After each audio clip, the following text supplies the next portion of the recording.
Okay, Google, start next presentation. Amazon, Alexa. Hey Siri, Google, start next presentation.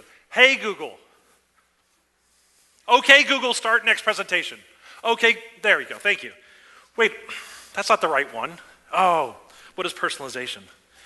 You know, personalization is being able to get everything you want, when you want it, how you want it, right? I mean, that's what we're used to, right? We want the internet to really serve us.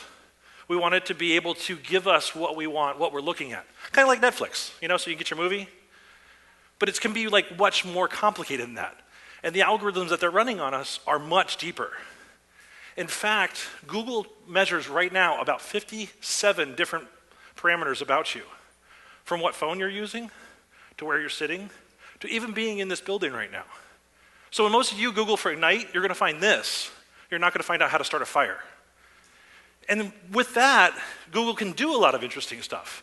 But all the tweets, hashtags, posts, videos, everything that you're pushing online, all of that stuff comes together to start creating a profile of you.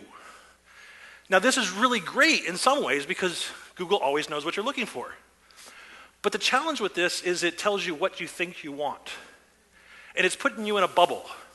There's actually a book called The Filter Bubble that this comes from that really talks about you're now getting news that's specialized just to you.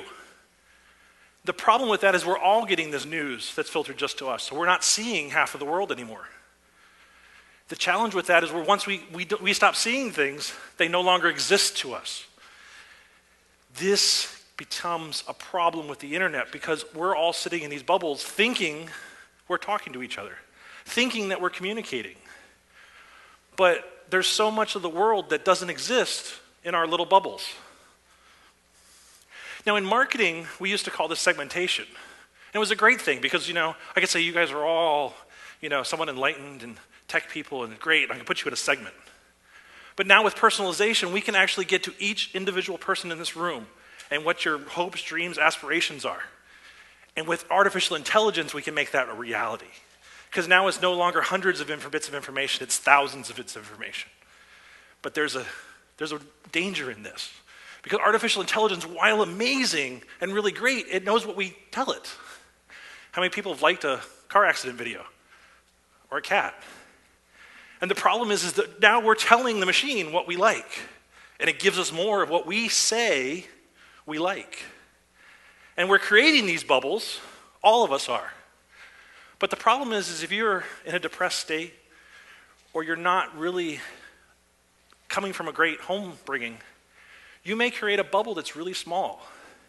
You may not have any friends around you. You may create a situation where the internet that's telling you what you like is maybe telling you it's time to go out and do something dangerous.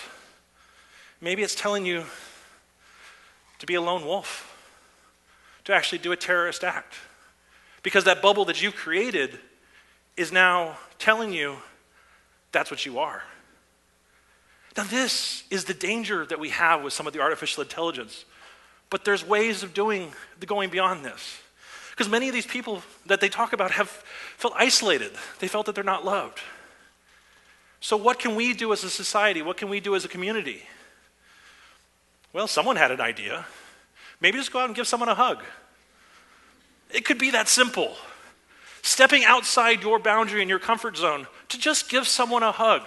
Someone you don't know. I'm not saying the people you came with. I'm saying on break, go out and find someone you've never met before and give them a hug. This other guy had this great idea. It was called Pay It Forward.